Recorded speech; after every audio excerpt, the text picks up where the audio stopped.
eh, bahwa Allah memiliki 5.000 isim atau nama, 1.000 nama terdapat di dalam Al-Quran. Di 1.000 namanya itu ada di dalam Al-Quran. Berapa? 1.000 nama ya. Ya, di dalam Al-Quran ya. 1.000 nama Allah Subhanahu wa Ta'ala ada di dalam Al-Quran ya. Kemudian juga ada dalam riwayat yang sahih ya, tidak hanya dalam Al-Quran ya, tetapi dalam riwayat-riwayat yang sahih ya. Dalam riwayat yang sahih, sementara 1.000 terdapat di dalam kitab Taurat ya. 1.000 juga ada di dalam kitab Taurat, tetapi kitab Taurat yang asli ya. 1.000 dalam kitab Taurat. 1.000 nama Allah ya. Kemudian 1.000 nama yang lainnya juga ada di dalam kitab Injil ya. Dalam Injil ya. Ini juga dalam Injil yang belum terdistorsi tentunya ya. Dalam Injil yang ada pada zaman Nabi Isa alaihissalam. Kemudian 1.000 nama lagi ada dalam kitab Zabur. Kemudian 1.000 lagi dalam Lauhul Mahfuz ya. Tidak ada yang mengetahui ya kalau dalam Lauhul Mahfuz ya, hanya Allah Subhanahu wa Ta'ala. Sudah bisa dipahami ya? Ada 5.000 nama tadi ya. 1.000 nama dalam Al-Quran dan riwayat yang sahih, 1.000 nama dalam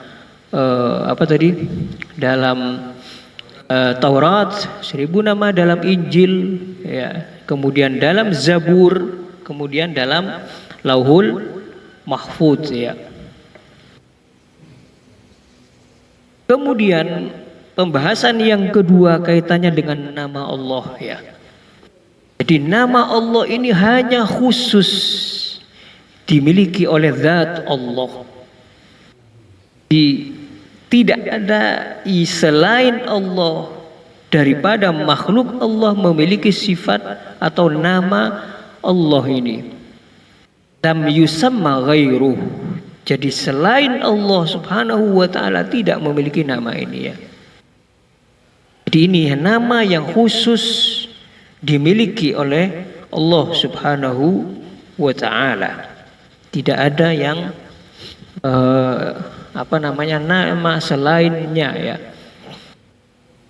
yang maha agung dan maha tinggi ya. Makanya dari pendapat, walaupun nanti ada pendapat yang kedua ya, bahwa pendapat pertama, nama Allah itu dalam bahasa Arab tidak terdapat istiqaq, bukan isim mushtaq ya. Jadi itu dikenal dengan isim jamid. Jadi nama benda itu, penghapusnya pakai ini ya. Langsung saya hapus ini aja ya. Jadi nama itu dalam bahasa Arab ya.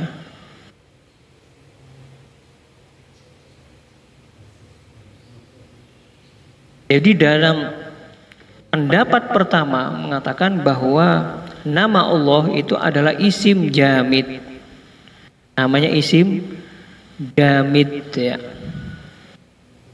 Jadi tidak ada, bukan akan ada isim jamid, ada isim mushtaq. Mushtaq ya. Apa perbedaannya isim jamid? Jadi isim jamid itu adalah isim yang tidak memiliki akar kata dalam bahasa Arab. Sedangkan isim mushtaq adalah isim atau nama benda yang memiliki akar kata dalam fiilnya. Seperti misalkan kata siapa, misalkan contohnya ya, yang nama Arab ya, bukan nama Jawa ya. Kalau nama Jawa jelas mushtaqnya nggak ada, itu khusus isim jamid ya nama. Jadi nama Allah itu tidak memiliki akar kata di situ. Contohnya apa ya? Apa Latif ya. Latif itu kan termasuk nama Allah juga ya. Tetapi juga bisa digunakan untuk nama manusia. Karena ini khusus Allah, ini tidak ada orang namanya. Na'udzubillah, nama Allah misalkan ya selain Allah. Atau nama Muhammad. Muhammad. Nah, kata Muhammad atau Latif itu dalam bahasa Arab memiliki akar kata ya. Dari kata hamida yahmadu apa? Memuji. Hamida yahmadu ya, dari kata pujian. Dan kata Muhammad itu adalah terpuji ya. Kalau yang biasa belajar di pesantren itu akan tahu ya, dari kata hamidah. Kalau latif itu dari latufa ya, atau latifa ya, sama saja artinya yang lembut. Ini asal memiliki akar kata dalam bahasa Arab. Ada, sedangkan isim jamid itu tidak memiliki akar kata. Seperti banyak contohnya dalam istilah bahasa Arab ya, seperti Musa. Karena itu nama ajam ya, Musa bukan nama Arab. Jadi dia adalah termasuk isim jamid yang tidak ada akar katanya dalam istilah bahasa Arab ya. Jadi isim jamid yang tidak mempunyai istiqaq, tidak memiliki isim mustaq tadi ya. Itu yang diungkapkan oleh Al-Qurtubi dan seperti Imam Syafi'i juga, Al-Khattabi, Imamul Haramain, Imam Ghazali dan lainnya ya. Diriwayatkan dari Imam Khalil dan Imam Sibawai, tidak kamu melihat bahwa kamu katakan ya Allah, tetapi kamu tidak mengatakan ya Ar-Rahman ya. Jadi dalam kata ya Allah ya, tidak ada istilahnya ya Ar-Rahman ya, yang ada ya Rahman. Jadi alif lamnya itu selalu menetap ya kepada lafaz Allah Subhanahu wa ta'ala. Itu pendapat yang pertama, yaitu yang mengatakan nama Allah di situ adalah isim jamid, tidak ada akar kata mustaq dalam istilah bahasa Arab ya. Pendapat yang kedua mengatakan bahwa itu juga dalam tafsir Al-Qurtubi juga, beliau juga menjelaskan tentang bahwa nama Allah Subhanahu wa ta'ala itu berasal dari kata aliha ya'lahu ilahan. Ini yang menarik, artinya menyembah ya, atau disembah.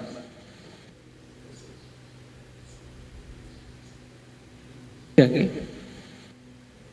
Kalau yang menulis tolong ditulis cepat, okay, artinya apa yang saya sampaikan dan ya. Jadi isim Allah tadi ya, nama Allah itu berasal dari mustaq tadi, yang mustaq ya, memiliki akar kata ya, mustaq. Apa akar katanya dari lafaz Allah? Jadi kata dari aliha ya'lahu ya, atau ta'alluhun.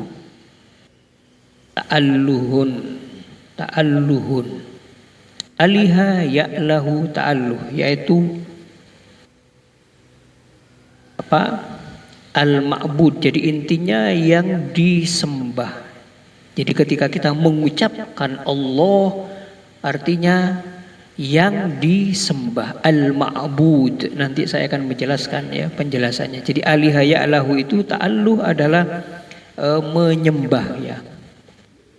Manusia yang menyembah Allah Subhanahu wa ta'ala ya. Dalam ada istilah penyair itu ya, lillahi darrul ghaniyatil muddah sabbahna wastarja'na min ta'alluhi ya. Istilahnya, jadi lafaz Allah itu memiliki istiqaq. Tadi ya, istiqaqnya dari apa? Dari kata aliha ya'lahu ya, ilahatan wa ta'alluhan itu ya. Apa dalilnya? Mereka juga punya dalil. Dalilnya dalam surah Al-An'am ayat 3. Ya. Wa huwallahu fis samawati wa fil ard. Ya. Dalilnya apa tadi? Al-An'am ayat 3. Jadi Al-An'am ini ayatnya ya. Ayat ketiga. Al-An'am ayat 3 ya. Huwallahu allazi fis samawati wa fil ard. Fis samawati wal ard ya.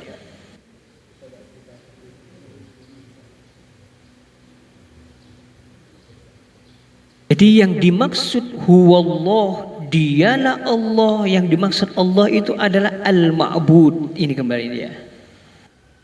Dialah Allah, Tuhan yang disembah. Hanya aliha ya'lahu itu artinya menyembah ya. Jadi akar kata Allah itu adalah mustaq tadi ya. Mustaq, isim mustaq tadi kan sudah saya jelaskan ya. Isim atau kata benda yang memiliki akar kata. Dari kata aliha ya'lahu tadi ya. Artinya apa? Al-ma'bud, yang disembah. Jadi maksud dari Allah itu adalah apa? Al-ma'bud, yang disembah oleh makhluknya. Ya, bisa dipahami ya. Jadi itu dalil mereka yang mengatakan bahwa nama Allah bukan isim tetapi isim mustaq. Jadi ada ada akar katanya di situ, yaitu dari aliha tadi ya, di menyembah. Tetapi yang menyembah bukan Allahnya ya, tetapi Allah itu adalah yang al-ma'bud, al-ma'luh.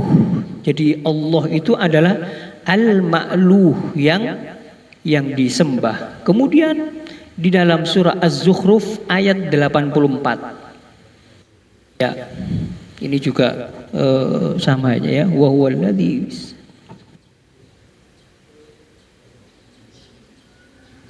ngerepoti jenengan ini. Ini kalau agak besar mungkin lebih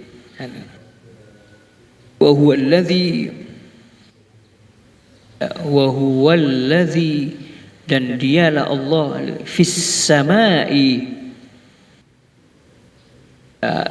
ilahun ya. Jadi nanti ungkapan Allah itu dari kata aliha ya, nanti akan saya jelaskan. Jadi asal mula Allah itu adalah ilah. Bagi yang mereka yang mengatakan tadi ya isim mustaq ya. Ilahun wa fil ardi ilahun wa fil ardi ilahun ya. Dan dialah yang di langit ilahun, yaitu apa tadi? Al-ma'bud. Hapus tadi ya, al-ma'bud, yang disembah. Jadi maksud ilah Allah tadi ya. Ini sama satu kata ya. Allah dengan ilah. Bagi yang mengatakan isim mustaq ya. Dialah yang di langit ilahun, yaitu ma'bud, yang disembah, wa fil ardi ilah, dan di atas muka bumi juga ilahun, yaitu al-ma'bud, yang disembah ya. Seperti kata an-nas yang berasal dari kata unasun ya. Sudah sampai sini. Nah, insyaallah pada kesempatan yang lain kita masih akan membahas tentang isim Allah ya, yang mustaq tadi ya, yang termasuk apa tadi? Isim mustaq ya, dari kata yang lainnya. Jadi ada pengertian lain dari ilah ya. Kalau ini dari tadi tentang al-ma'bud, yang dimaksud nanti ada dari aliha ya'lahu ta'alluh, itu artinya apa ya. Pada pertemuan yang akan datang kita akan secara panjang lebar sampai selesai tentang makna Allah ya, sebagai ismul a'zam ya, nama yang paling agung. Nanti ada pendapat yang mengatakan dari kata laha ya, lahun ya, lahun, kemudian ada juga yang mengartikan membuang